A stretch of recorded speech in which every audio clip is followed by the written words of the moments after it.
Hello बच्चों, how are you? How is everybody at home? Good, okay, good good good. अच्छा, एक ना आपको मेरे को स्टोरी सुनानी थी। कल मेरे पास ना मेरे पापा आए। उन्होंने बोला कि आज मेरे एक फ्रेंड आए थे और उन्होंने ना मुझसे 40,000 रुपीज़ उधार लिए हैं, ठीक है। And I don't know whether he would be able to pay और नॉट। I said why? कह रहा because I just don't know the calculations. मैंने कहा चलो कैलकुलेशन करते हैं। तो मैंने ये बोला कि पापा वो कहीं पे जॉब करते हैं जहाँ से उनको सैलरी आती है? कह रहे yes, he does a job and within 5 days his salary would be due. तो I said what is his salary? His salary is 1,10,000, okay. And what would it be? It is accrued income because he has earned it but he has not received it yet, okay. So I said sounds good.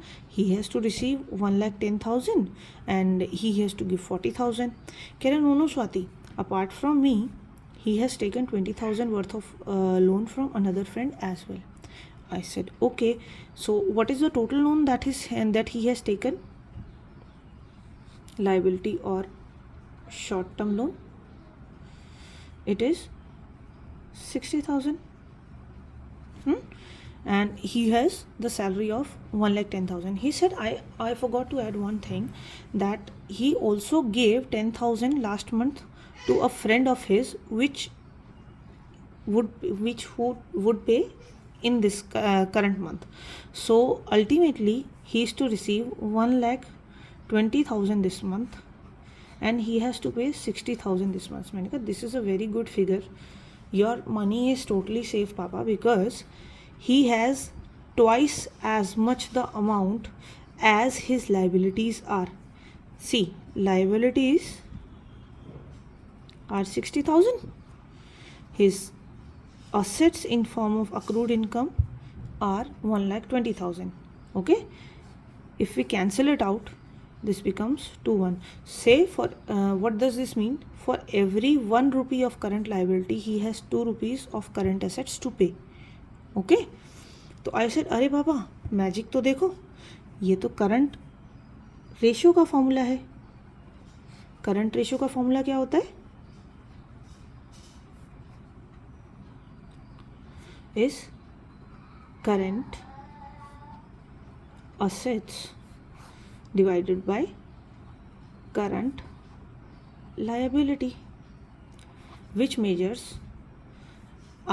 do we have enough current assets to pay up our current liability if there is in the situation of need.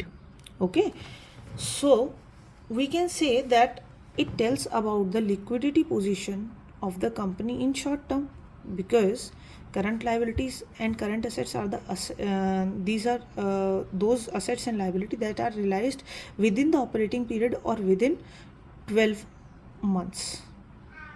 Okay, so what can we say? That current ratio assesses the liquidity position of a company in a short period.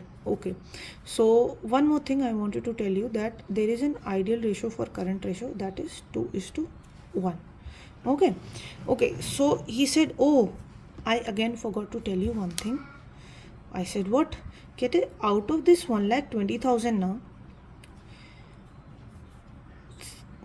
Out of this 1,20,000,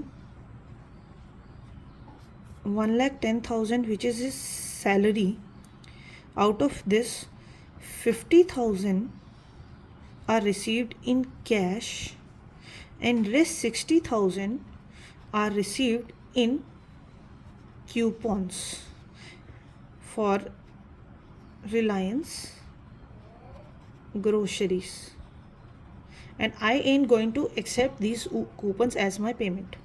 Okay, I said now that's a problem, because अब तो ये ratio ख़राब हो जाती है। अब हमारे पास उतना पैसा बचा ही नहीं है, क्योंकि हम कूपन्स में थोड़ी पे कर सकते हैं लोन को तो हमें कैश, बैंक, ऐसी चीज़ों में पे करना पड़ेगा ना। तो अब हम क्या करें? मैंने कहा अच्छा चलो बताओ हमारे पास इफेक्टिवली कितना पैसा बचा है। अब ये करंट असेट्स में से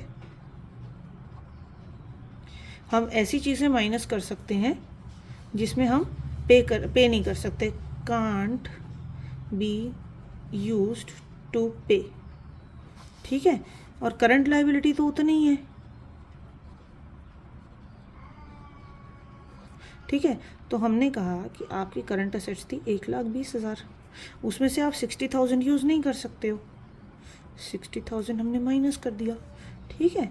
और करंट लायबिलिटी हमारी फिर भी उतनी है 60,000, तो ऊपर हमारे पास कितना बचता है 60,000 अपॉन में 60,000।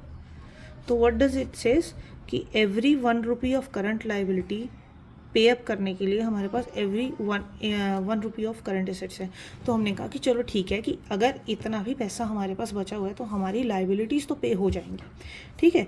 बट अब ये बात आती है कि इसको हम क्या कहते हैं। जब हम करंट एसेट्स में से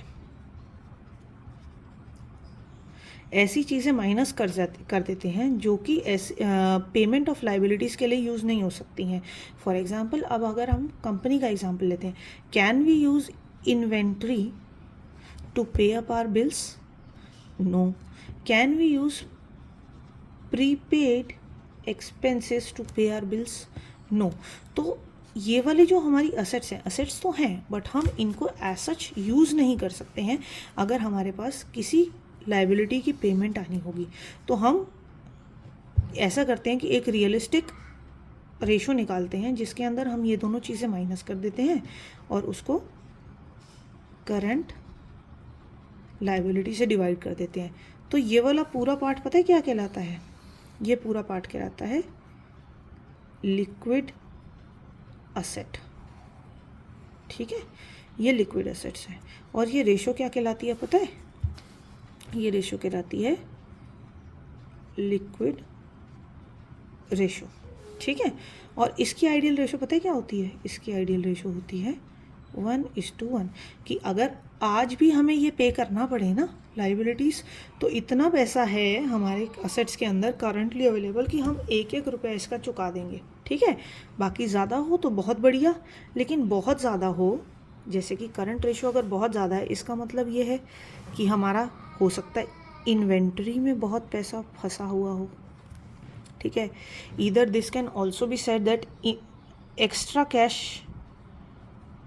is remaining in the business which is not earning profit, or we can also say that high amount is tied in debtors, ठीक है।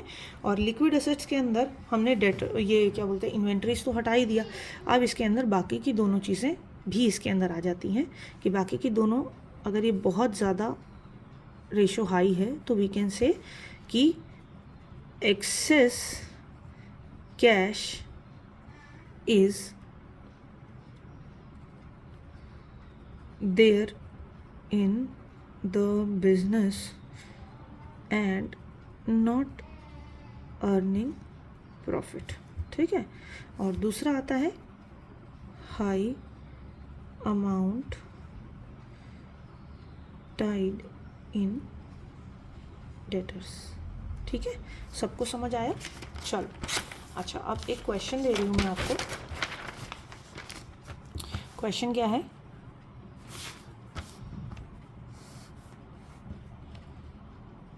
Liabilities assets, okay.